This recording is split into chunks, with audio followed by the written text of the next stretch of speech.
मुजफ्फरपुर जिले के प्रतिष्ठित महंत दर्शन दास महिला महाविद्यालय मुजफ्फरपुर में वन महोत्सव के तहत एक दिवसीय कार्यक्रम का आयोजन किया गया, जिसमें महाविद्यालय के बीएड इकाई की ओर से महाविद्यालय की प्राचार्य डॉक्टर कनुप्रिया एवं विभागाध्यक्ष डॉक्टर मौसमी चौधरी के नेतृत्व में वन महोत्सव कार्यक्रम के तहत पौधारोपण कर पर्यावरण के प्रति जागरूक किया गया। डॉक्टर कनुप्रिया ने बताया कि इन दिनों पेड़ पौधों की कटाई बहुत ज्यादा मात्रा में हो रही है, जिससे हमारा समाज प्रदूषित तो हो ही रहा है, साथ ही हम लोगों को सांस लेने में भी दिक्कतें हो रही हैं। वहीं विभागाध्यक्ष डॉक्टर मौसमी चौधरी ने सभी छात्रा को मुबारकबाद देते हुए उनके उज्जवल भविष्य की कामना की। साथ ही कहा कि मुख्यमंत्री नीतीश कुमार ने 4 लाख पौधारोपण करने की घोषणा की थी। इसी कड़ी में पौधारोपण कर छात्राओं को पर्यावरण के प्रति जागरूक किया गया।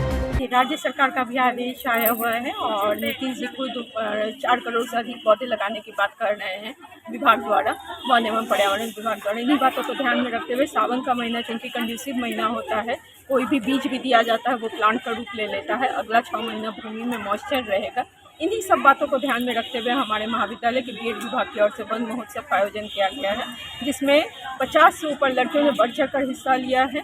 2 तरह का कार्यक्रम था। एक में पौधारोपण किया गया है, जिसमें पत्थर चट्टा जो कि किडनी की बीमारी के लिए बहुत लाभदायक होता है, और शुगर के डायबिटीज़ वगैरह की बीमारी के लिए भी कुछ पौधे हैं जो हर्बल प्लांट से उनको लाया गया है। मनी प्लांट है जो कि एस्थेटिक व्यू देता है, सौंदर्यीकरण के लिए है। अशोक का पौधा है जो सौंदर्य को बढ़ाता है। तो इस तरह के विभिन्न प्रजाति के पौधे महाविद्यालय की छात्राओं ने लगाया है। विद्यालय का जो पाठिका है उसमें लगाया है। साथ ही पोस्टर भी बनाया गया है सेकेंड ईयर की लड़कियों के द्वारा, फर्स्ट ईयर की लड़कियों के द्वारा, जिसके द्वारा से ये समाज में ये संदेश भी प्रेषित किया जा रहा है कि हमारे लिए वृक्ष कितने उपयोगी हैं। क्या फायदा इनसे मिलेगा इन लोगों को? देखिए, पर्यावरण तो आज के समय की सबसे बड़ी ज़रूरत है। हम लोग अभी भी देख रहे हैं, बिहार में आज के पेपर का भी हेडलाइन है कि 36% बारिश कम हुई है पूरे देश की अपेक्षा। तो कारण क्या है? कहीं ना कहीं ये पर्यावरण ही है। वृक्षों की जो अंधाधुंध कटाई हो रही है और शहरीकरण जो हो रहा है, इसका असर हम लोग को अपने दैनिक जीवन में भी देखने को मिल रहा है। इसी कारण से जहाँ तक संभव हो सके, जहाँ पर खाली भूमि उपलब्ध है, वहाँ हम लोगों को पेड़ पौधे को संरक्षित करने और लगाने का काम करना चाहिए। यदि इसी तरह के पेड़ पौधे कटते रहेंगे और पेड़ पौधे नहीं लगेंगे तो उससे क्या नुकसान होंगे?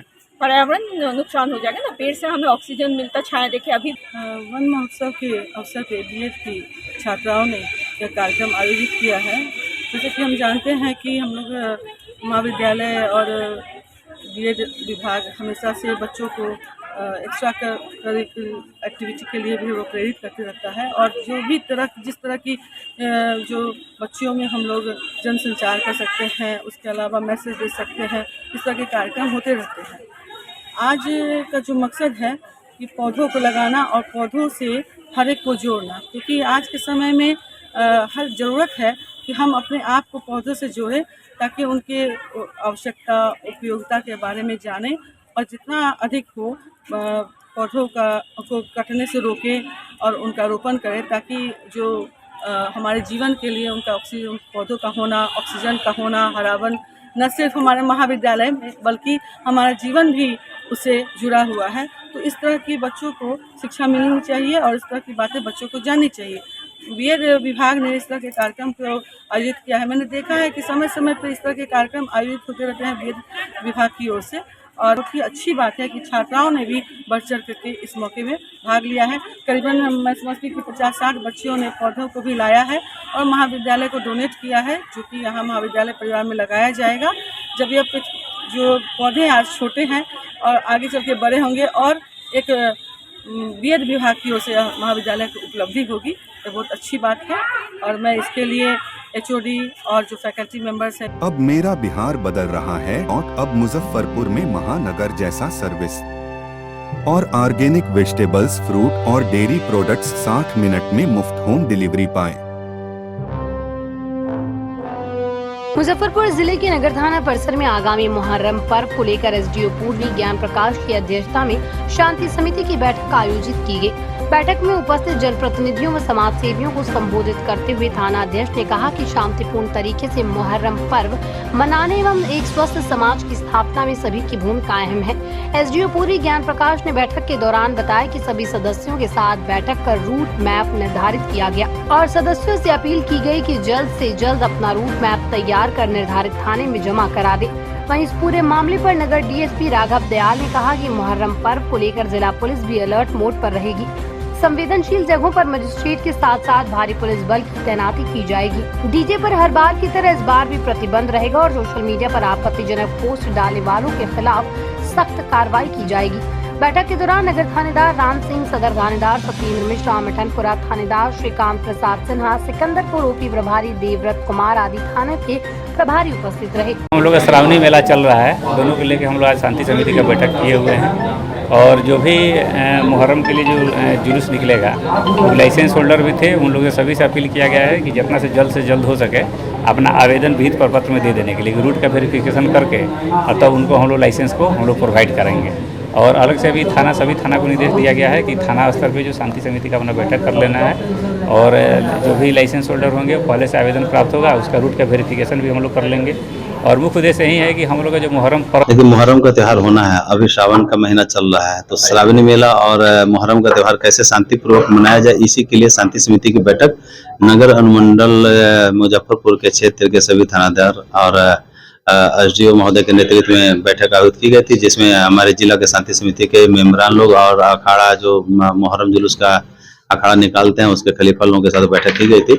बैठक सौहार्दपूर्ण वातावरण में संपन्न हुआ और सभी लोग एकजुट होकर और शांतिपूर्वक इस त्यौहार को मनाने का निर्णय लिए हैं। प्लस कुछ ऐसा रूट है जिसमें कि श्रावणी मेला का जुलूस का रूट पड़ता है, तो जो अखाड़े वाले हैं उन लोगों ने निर्णय लिया कि वो जुलूस को हम लोग छोड़ करके और जो पहले से जुलूस का रूट रहा है उसी में हम लोग अखाड़ा निकालेंगे। कमरिया जुलूस की तरफ हम लोग का अखाड़ा नहीं जाएगा, पुनः उसी रास्ता से जिस रास्ता से आएंगे उसी रास्ता से पुनः वापस जाने का निर्णय लेते हुए जुलूस निकालने का निर्णय लिया गया है। डीजे पर प्रतिबंध रहेगा? डीजे पर तो स्वाभाविक है, पूर्ण प्रतिबंध है, प्रत्येक त्योहार में ये बात बताई जाती है और जैसा कि माननीय न्यायालय का निर्देश भी है कि डीजे पर पूर्ण रूपेण प्रतिबंध है और इस मुहर्रम जुलूस में भी डीजे पर प्रतिबंध लगाई गई है। सोशल मीडिया पर आपत्तिजनक पोस्ट डालने को लेकर के क्या कार्रवाई? जैसे इस बिंदु पर भी विस्तृत रूप से चर्चा हुई है। सोशल मीडिया पर जो भी डालेंगे इस तरह के आपत्तिजनक पोस्ट डालेंगे उन पर विशेष रूप से कार्रवाई होगी। बिहार राज्य आशा कार्यकर्ता संघ ने मासिक मानदेय की मांग को लेकर मुजफ्फरपुर समाहरणालय परिसर में जमकर विरोध प्रदर्शन किया। प्रोत्साहन राशि के बदले मासिक मानदेय की मांग लेकर पिछले 12 जुलाई से लगातार आशा कार्यकर्ता आंदोलन कर रहे हैं, जिससे मरीजों को परेशानी का सामना करना पड़ रहा है। प्रदर्शन कर रहे आशा कार्यकर्ता ने बताया कि उन लोगों से जितना कार्य लिया जा रहा है उस हिसाब से उन लोगों को पैसा नहीं दिया जा रहा है। पैसे के नाम पर केवल 1000 रुपया प्रोत्साहन राशि उन लोगों को दी जाती है, जिससे उनका घर परिवार नहीं चल पा रहा है। लोग प्रदर्शन कर रहे हैं सभी आशा बहनों, क्योंकि हम लोग को सरकारी कर्मचारी घोषित किया जाए। और मेरी मांग यह है कि आज के डेट में जो हम लोग को प्रोत्साहन भत्ता पर रखा गया है वह प्रोत्साहन भत्ता नहीं चाहिए। हम लोग को सरकारी कर्मचारी के दर्जा दिया जाए और मानदेय दिया जाए। जिस तरह सरकारी कर्मचारी को सब कुछ का लाभ दिया जाता है उस तरह हम लोग को भी उस दर्जा में रखा जाए। एक मजदूर का भी वेतन माने मजदूरी है 500 और हम लोग को कहीं भी स्थान सरकारी कर्मचारी के दर्जा में नहीं लिया जाता है और सारा कार्य आशा कार्यकर्ता ही देती है और सारा आंकड़े के आधार पर सारा काम होता है, लेकिन आशा बहनों को कोई मान सम्मान नहीं दिया जाता है।